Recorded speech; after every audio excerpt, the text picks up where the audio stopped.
23 سال حضور کو وقت ملا، مختصر وقت ظاہراً تبلیغ کرنے کے لیے، پوری دنیا میں دین بھی پھیلانا ہے۔ گھر میں 11 ازواج ہیں، 4 بیٹیاں ہیں، ان کی اولادیں، سارے کام کاج بھی دیکھنے ہیں۔ لیکن سیدہ طیبہ طاہرہ حضرت عائشہ صدیقہ رضی اللہ تعالیٰ عنہ فرماتی ہیں سارا دن تبلیغ کرتے، ہر غلام کے دکھ سنتے، گھر میں آتے تو اپنے گھر والوں کا خیال کرتے، کام میں ہمارا ہاتھ بٹاتے۔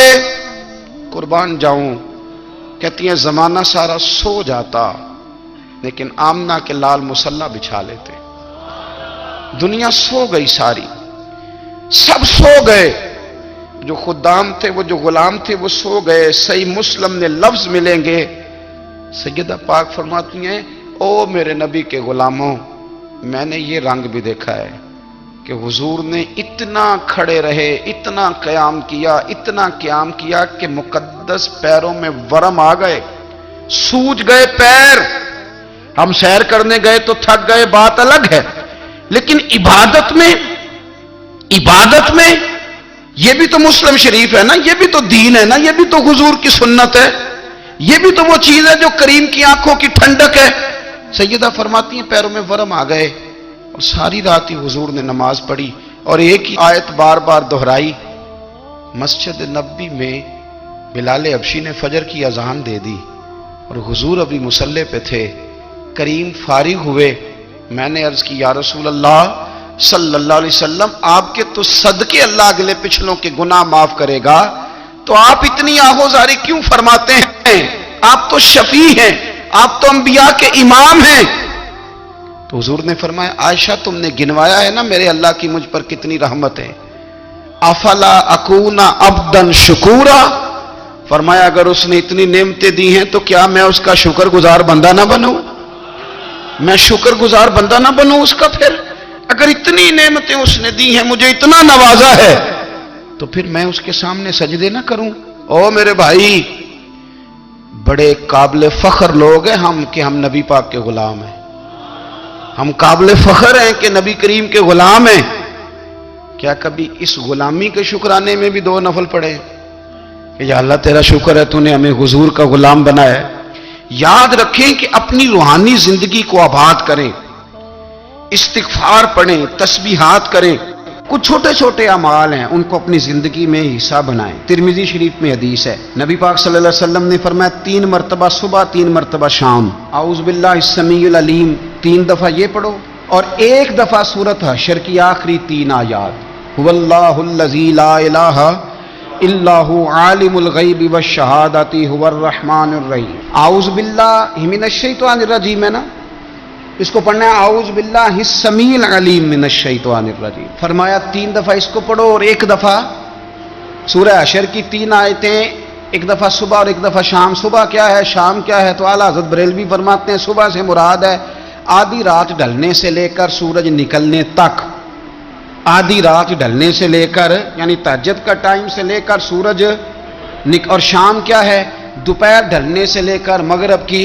اذان تک، یہ شام ہے۔ اب سن لیں، یہ ترمذی کی حدیث ہے سیاستہ کی، نبی پاک نے فرمایا جس نے 3 مرتبہ اعوذ باللہ پڑھی اور 1 بار سورہ حشر کی آخری 3 آیتیں پڑھی، 1 دفعہ صبح پڑھے، 1 دفعہ شام پڑھے، نبی کریم علیہ السلام فرماتے ہیں اگر صبح پڑھے گا تو 70,000 فرشتے شام تک، اور اگر شام کو پڑھے گا تو 70,000 فرشتے صبح تک پڑھنے والے بندے کی مغفرت کی دعا مانگتے رہیں گے۔ چلے میں تو اس بات پہ بھی بڑا راضی ہوں کہ پہلی دفعہ اہل سنت میں ایسا ہو رہا ہے کہ وظیفہ ملنے پر لوگ نعرے لگا رہے ہیں، ورنہ وظیفہ بتائیں تو کہنے میں بھی پڑھیں گے پر کوئی تویز بھی لکھ چھڑو مارا گیا۔ ایک صاحب آئے مجھے کہنے لگے جی برکت کوئی نہیں، غربت بڑی ہے۔ میں نے کہا سورۃ واقعہ پڑھا کر، کہنے پیر صاحب تھوڑی تکلیف کرو کو مینوں تویز بھی کر دیو۔ میں نے اسے کہا خدا کے بندے میں تویز دوں گا پتہ نہیں کام بنے گا نہیں بنے گا، سورۃ واقعہ پڑھ، یہ وہ تویز ہے جو مدینے والے رسول نے عطا فرمایا ہے کہ سورۃ واقعہ پڑھو تمہیں کبھی فاقہ نہیں آئے گا۔ تو وظائف پڑھیں، عبادات کریں، تیاری کریں، کچھ نیک اعمال بچائیں ایسے جن کا ہمیں پتہ ہو، جو ہمارے رب کو پتہ ہو۔ حضرت عبداللہ ابن عمر رضی اللہ تعالیٰ عنہ حضرت عمر کے صاحبزادے، مکہ مکرمہ میں ان کی قبر ہے۔ میں نے جب انہیں پڑھا تو مجھے ان سے بڑا پیار ہو گیا، لیکن آپ کو پتہ ہے وہاں جا کے کسی شخص کا مزار تلاش کرنا یا پوچھنا ایک مشکل کام ہوتا ہے۔ تو ایک دفعہ میں مکہ شریف میں حاضر تھا، تو ایک گاڑی والا ڈرائیور مجھے کہنے لگا کہ مولانا میں آپ کو جانتا ہوں، مجھے آپ سے محبت ہے، ایک بات بتاؤں آپ کو؟ میں نے کہا بتاؤ۔ کہنے لگے حضرت عبداللہ ابن عمر کی قبر دیکھنی ہے۔ میں نے کہا یہ تو نہیں کہہ رہا، یہ کسی نے بندوبست کرایا ہے، یہ اللہ نے تیرے دل میں بات ڈالی ہے، یہ ہو گیا تو لے چل مجھے۔ حضرت عبداللہ ابن عمر کو نبی پاک نے فرمایا تھا راجل صالح، یہ نیک بندہ ہے، یہ متقی آدمی۔ حضرت عبداللہ ابن عمر رضی اللہ تعالیٰ عنہ سیدنا فاروق اعظم رضی اللہ تعالیٰ عنہ کے صاحبزادے ہیں، اور ان کی ہمشیرہ سیدہ حفصہ رضی اللہ تعالیٰ عنہ حضور کی زوجہ محترمہ ہے۔ ایک دن اپنی ہمشیرہ سے کہنے لگے کہ نبی کریم صلی اللہ تعالیٰ علیہ وسلم گھر میں آئے نا، اور اگر حضور غم امت میں پریشان نہ ہوں، طبیعت کو حشاش بشاش دیکھو، تو ذرا پوچھنا تو صحیح حضور کا میرے بارے میں کیا خیال ہے، پوچھنا تو صحیح کہ کریم کی بارگاہ میں میرا کیا مقام ہے، میرے بارے میں حضور کیا فرماتے ہیں۔ اب بہن کو کام بتائے، اور بتائے بھی بھائی، اور پھر بہن وہ کام نہ کرے، یہ تاریخ میں ہوتا نہیں۔ حضرت عمر فاروق رضی اللہ تعالیٰ عنہ کی صاحبزادی ام المومنین رضی اللہ تعالیٰ عنہ فرماتی ہیں کہ میں تو بس منتظر تھی، انہوں نے تو کہا تھا نا کہ اگر تم حشاش بشاش دیکھو تو بات کرنا، لیکن حضور تشریف لائے، میری باری تھی، میرے گھر تشریف لائے، کھانا پیش کیا تو فوراً میں نے عرض کی حضور ایک بات پوچھنی تھی۔ تو حضور نے فرمایا پوچھئے۔ میں نے عرض کی حضور میرے بھائی عبداللہ ابن عمر کے بارے میں آپ کا کیا خیال ہے؟ نوجوانوں میری بات پہ غور کرنا، میرے بھائی کے بارے میں آپ کا کیا خیال ہے؟ تو نبی کریم صلی اللہ تعالیٰ علیہ وآلہ وسلم نے میری طرف دیکھا، اور پھر حضور زیر لب تھوڑا مسکرائے، اور بریلی کے امام کہتے ہیں کہ حضور مسکرا دیتے تھے نا تو جو بڑا دکھی ہوتا تھا وہ بھی ہنس پڑتا تھا۔ اب سوال پیدا ہوتا تھا کہ پھر تو اس مسکراہٹ کے لیے انتظار کرنا پڑتا ہوگا کئی مہینے کہ حضور مسکرائیں تو رونے والے ہنسیں، تو اعلیٰ حضرت فرماتے نہیں، انتظار نہیں کرنا پڑتا، یہ مسکراتے رہنا تو حضور کی عادت ہے۔ جس کی تسکین سے روتے ہوئے ہنس پڑے، اس تبسم کی عادت پہ لاکھوں سلام۔ یعنی یہ تو عادت ہے حضور کی مسکراتے رہنا، اس کے لیے انتظار نہیں کرنا پڑتا۔ بھائیو آپ خیال رکھیں گے، غور کریں گے، حضرت عبداللہ ابن عمر رضی اللہ تعالیٰ عنہ کے بارے میں پوچھا تو سیدہ فرماتی ہیں کہ نبی کریم صلی اللہ تعالیٰ علیہ وسلم نہ زیر لب مسکرائے اور فرمایا حفصہ تیرا بھائی ہے تو اچھا، لیکن میں نے سنا ہے کہ عشاء کی نماز پڑھتا ہے تو فجر تک سویا ہی رہتا ہے۔ او نوجوانوں، 10 بجے تک سونے کی بات نہیں ہوئی، 9 بجے تک سونے کی بات نہیں ہوئی، 11 بجے اٹھنے کی بات نہیں۔ حضور فرمانے لگے میں نے سنا ہے کہ عشاء کی نماز پڑھ کے سو جاتا ہے اور فجر تک سویا ہی رہتا ہے، اسے چاہیے کہ تہجد کے وقت اٹھا کرے، اللہ کی بارگاہ میں حاضر ہوا کرے، آہوزاری کرے، سجدے کرے، عبادت کرے، اٹھتا ہے اور فجر میں جا کے اٹھتا ہے۔ حضرت جناب حفصہ رضی اللہ تعالیٰ عنہ کہتی ہے میں نے جناب عبداللہ ابن عمر کو پیغام دیا اور میں نے کہا میرے جوان بھائی سن، نبی پاک نے فرمایا ہے تو اچھا پر تہجد میں نہیں اٹھتا، نفل نہیں پڑھتا۔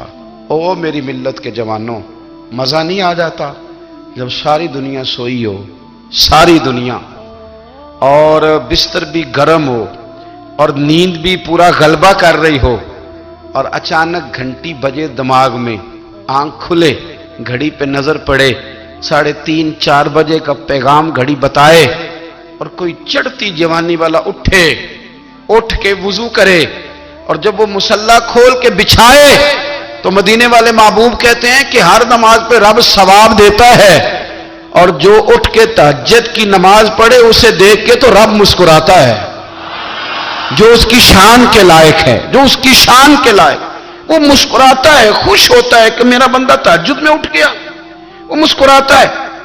کاش ہماری صبحیں کبھی اپنے مالک کے نام ہو جائیں، کاش کے صبح حضرت ابو الحسن رحمت اللہ تعالی علیہ حضرت معاذ ابن جبل رضی اللہ تعالیٰ عنہ کے پاس بیٹھا کرتے تھے. فرماتے ہیں ان سے جو پیار بڑھا تو پھر میرا مصلی سے بھی بڑھ گیا. تابعی ہیں.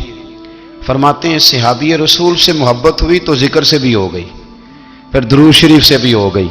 محبت ان سے بڑھی تو پھر اللہ نے مسجد کا پیار بھی بڑھا دیا. آپ فرماتے ہیں کہ میری ہر وقت بھی یہ چاہتی تھی کہ بس اللہ اللہ کروں, بس اللہ اللہ کروں, بس نہ میں ذرا تھوڑی جان چھڑاؤں لوگوں سے, کو 10 منٹ ملے تو میں کچھ 4 نفل پڑھ لوں, میں تھوڑا سا نہ بچوں لوگوں سے, اور مجھے تسبیح ملے تو میں نہ کچھ 400-500 دفعہ استغفار پڑھوں, سبحان اللہ, الحمدللہ, اللہ اکبر, لا حول ولا قوت الا باللہ, میں نہ تسبیحات پڑھوں.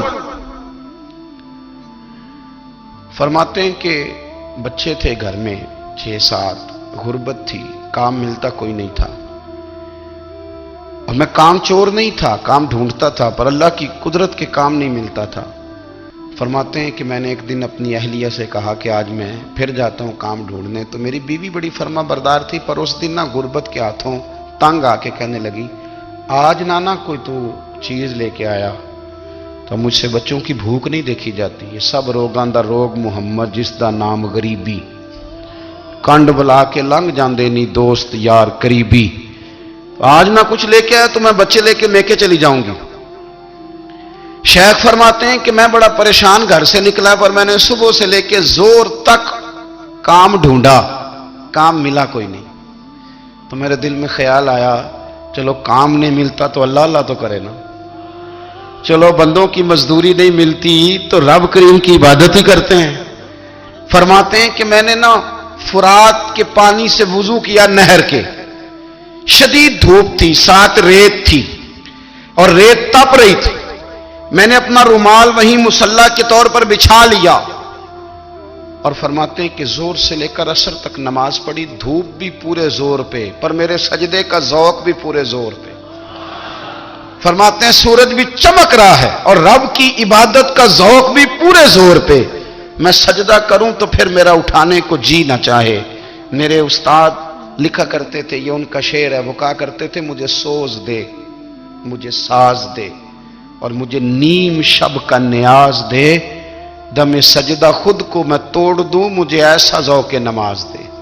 اور میں تیری بہار کا پھول ہوں, میں کھلا بھی ہوں تو تیرے لیے, مجھے میری شاخ سے توڑ لے, مجھے اپنی زلف کا ناز دے.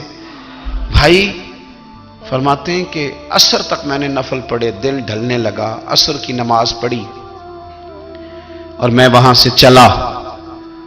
اب میں جب نکلنے لگا تو دل میں خیال آیا کہ چھوٹی چھوٹی دیواریں ہیں گھر کی, بغیر کچھ لیے جاؤں گا تو بیوی دور سے دیکھے گی تو شور کرے گی کہ پھر خالی ہاتھ آ گیا ہے. کہتے میں نے اپنے اسی رومال میں جس پہ میں نے نماز پڑھی تھی نا, رومال میں کی آخی دے پنجابی جو صافہ کہتے ہیں, اسی میں نا میں نے کچھ ریت بھر لی کہ وہ دور سے دیکھے گی تو سمجھے گی کچھ لے کے آیا ہے, چلو جا کے اسے بتا دوں گا کہ آج پھر مزدوری نہیں ملی. کہتے ہیں وہ ریت لے کر جب میں گھر میں گیا تو پہلے بیوی دروازے پہ کھڑی ہوتی تھی, پوچھتی تھی خالی ہاتھ آ گئے ہو, آج میں نے دیکھا تو ہے ہی کوئی نہیں. فرماتے ہیں میں اندر داخل ہوا, سلام لیے, کونے میں میں نے وہ رومال رکھ دیا, اور میں نے آواز دی کہ بھلی مانس کہاں ہو؟ تو وہ کہنے لگی آپ منہ ہاتھ دھو لیں, میں روٹی لے کے آئی. میں نے کہا روٹی کہاں سے آ گئی, یہاں تو کئی دنوں کے فاقے, تو کئی دنوں کی غربت ہے, یہاں تو اس گھر میں تو فقیری ہے. فرماتے ہیں کہ وہ روٹی لے کے آئی, اور اس وقت کی جو موجودہ نعمتیں تھیں, سمجھ لیں سلاد, اچار, ہر چیز ساتھ لائی. میں نے کہا کہ بچے کہاں گئے؟ کہنے لگی وہ کھانا کھا کے کھیلنے گئے, آپ کھانا کھا لیں آ جاتے. کھانا اس نے چن دیا. میں نے حیرت انگیز لہجے میں ساری نعمتیں اپنے دسترخوان پہ دیکھ کر کے بیوی سے پوچھا یہ کہاں سے آیا کھانا؟ بچوں کو تو نے کہاں سے کھانا کھلایا؟ یہ سارا کچھ کیسا ہے؟ تو کہنے لگی پتہ نہیں آج آپ کس کریم کی مزدوری کرنے چلے گئے تھے, پتہ نہیں کس کریم کی. میرے گھر میں تو اتنی نعمتیں آئی ہیں کہ مجھ سے سنبھالی نہیں جا رہی, اتنا اناج ہے, اتنا گندم ہے, کس کریم کے دروازے آج چلے گئے تھے؟ یہ کہتے کہتے وہ اٹھی اور اٹھ کر کے کہنے لگی پہلے بڑا کچھ آیا تھا, اب کیا لے آئے ہو؟ اور جا کر کے نا اس نے وہ ریت والا رومال کھولا کہنے لگے میں تو لے کے آیا تھا ریت، تو میرے رب نے اسے بھی سونے اور ہیرے بنا دیا تھا۔ جب آپ کی توجہ اللہ کی جانب، میرے نبی پاک صلی اللہ تعالی علیہ وسلم نے فرمایا ہر چیز اپنے رب سے مانگ، ہر چیز مانگ، ہر چیز مانگ۔ یا رسول اللہ کیا کچھ؟ میرے محبوب نے فرمایا تیرے گھر میں نمک بھی ختم ہو جائے تو وہ بھی اپنے رب سے مانگا کر، تو مانگنا وہ تجھے دے گا، تو اس کی بارگاہ میں کشکول طلب دراز تو کرنا۔ اور ترمذی شریف میں عجیب لفظ ہے، رسول کائنات نے فرمایا، رب کریم فرماتا ہے جب میرا بندہ ہاتھ اٹھاتا ہے نا تو مجھے حیا آتی ہے کہ میں خالی کیسے لوٹا دوں اس کے۔ اتنے بڑے بادشاہ کی بارگاہ میں، او بھائی لوگوں سے عزتیں تلاش کرتے ہو تو وہ کیا تمہیں عزت دیں گے؟ وہ تو کل اچھا کہتے ہیں پرسوں برا کہنے لگ جاتے ہیں۔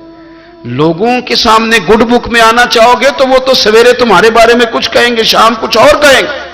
اپنی روحانی زندگی آباد کریں، اپنے مسلح کو وقت دیں، اور دنیا سے چھپ کر اس موبائل کو بند کر کے اور اپنے آپ سے بھی چھپ کے اور تنہا ہو کے چھپا کے سارا کچھ اپنے آنسو اپنے رب کی بارگاہ میں پیش کریں، اس کے حضور حاضری دیں۔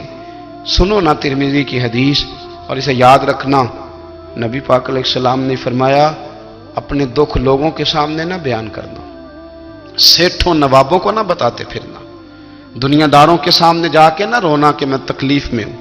فرمایا اگر دنیا داروں کو دکھ بتاؤ گے رب تمہیں کبھی غنی نہیں کرے گا، اور لوگ ہیں کہ الٹا مذاق اڑائیں گے۔ آپ کی جس سے بڑی پکی یاری ہے نا، پکی، وہ تب تک پکی ہے جب تک آپ نے 50,000 مانگا نہیں، اور جس وقت آپ نے کہہ دیا کہ میں مجبور ہوں میری مدد کر تو پھر ختم ہو گئی دوستی۔ لوگوں کی تعلقات آپ کے ساتھ تب تک ہیں جب تک آپ ان سے کوئی ضرورت وابستہ نہیں کرتے۔ کریم محبوب فرمانے لگے بندوں کے سامنے دکھ نہ بیان کرنا، اللہ تجھے کبھی غنی نہیں کرے گا۔ تو اپنے دکھ اپنے رب کو بتا، تو دعائیں مانگ، تو اس کی بارگاہ میں حاضر ہو، تو اس کے حضور عرض کر۔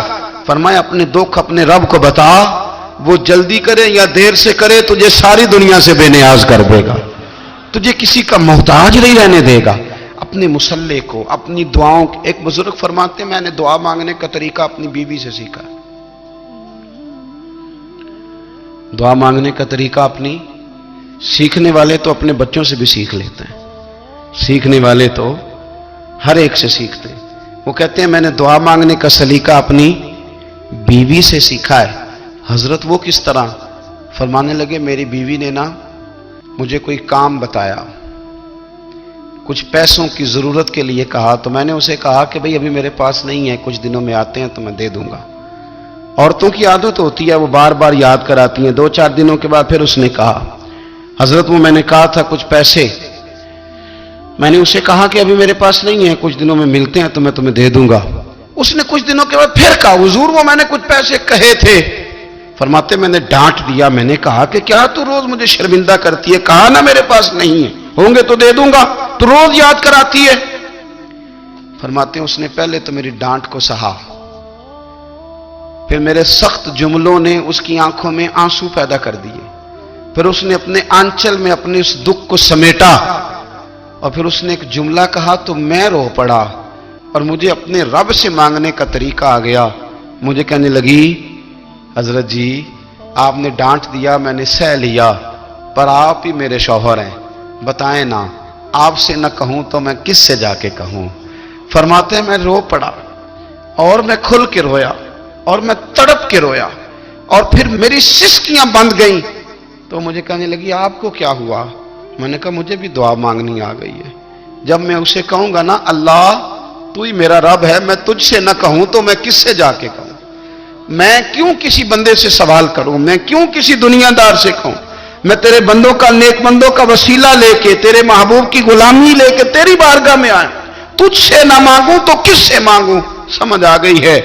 جب میں اس رنگ میں مانگوں گا تو پھر رب میرے اوپر بڑا ہی فضل فرمائے گا، وہ میرے اوپر بڑی رحمت کرے گا، وہ میرے لیے آسانیاں کرے گا۔ عزیز دوستو ہم اس طرح کرنے لگ گئے ہیں کہ ہم نے نا اپنے تعلقات پر اعتماد کرنا شروع کر دیا ہے۔ میرے تعلقات بہت ہیں، ہم نے اپنی دولت پر اعتماد کرنا شروع کر دیا ہے، میرے پاس دولت بہت ہے۔ ہم نے اپنے علم پر، اپنی شہرت پر اعتماد کرنا شروع کر دیا ہے کہ میرے پاس فلاں چیز بہت ہے۔ یاد رکھنا جب بے نیاز اپنی صفت بے نیازی دکھاتا ہے تو بڑی بڑی دولتوں والے مجبور نظر آتے ہیں۔ بھائیوں، جب انسان کا رشتہ اپنے مالک کے ساتھ ہوتا ہے پھر تو غم بھی کچھ نہیں کہتے، پریشانیاں بھی کچھ نہیں کہتی، پھر تو زندگی صبر والی، پھر تو زندگی توکل والی، پھر تو زندگی بھروسے والی، پھر انسان اپنے آپ کو رسوا نہیں کرتا، دنیا داروں سے امیدیں اس کی ختم ہو جاتی، امیدیں اللہ رسول سے لگا لیتا ہے، مضبوط ہو جاتا ہے، مضبوط، طاقتور ہو جاتا ہے، خوددار ہو جاتا ہے، باوقار باعزت ہو جاتا ہے۔ حضرت بہلول دانا رحمت اللہ علیہ بیٹھے تھے تو ہارون رشید حج کر کے آ رہا تھا، تو رستے میں حضرت شیخ سے ملاقات ہو گئی تو السلام علیکم کے بعد کہنے لگا حضور کوئی حکم ہو تو بتائیے گا۔ تو حضرت بہلول دانا فرمانے لگے تیرا رب کون ہے؟ اس نے کہا اللہ۔ تو فرمایا میرا کون ہے؟ کہا اللہ۔ فرمانے لگے تو بڑا ہی بیوقوف ہے، کیا تو یہ سمجھتا ہے کہ رب ہارون رشید کو تو دے گا اور بہلول دانا کو بھول جائے گا؟ تیرا بھی وہی رب ہے، میرا بھی وہی رب ہے، اس نے اگر تجھے دے کے آزمایا ہے تو ہو سکتا ہے مجھے نہ دے کے آزما رہا ہو، جب اس کی حکمت کے تقاضے ہوں گے تو عطا کرے گا اور دے گا، تو جا اپنا کام کر۔ بھائی اپنی روحانی زندگی، اپنی عبادات، اپنے وظائف، اپنے روزمرہ کے معاملات، اپنی دعائیں، اپنا استغفار، دیکھو کوئی مشکل کام تو نہیں، 2 رکوع ہیں سورہ واقعہ کے اگر رات کو پڑھ لی جائے تو۔ میں کس طرح یہ بات بیان کروں کہ تعویذ بانٹنا آسان ہے اور وظیفہ بتانا مشکل ہے؟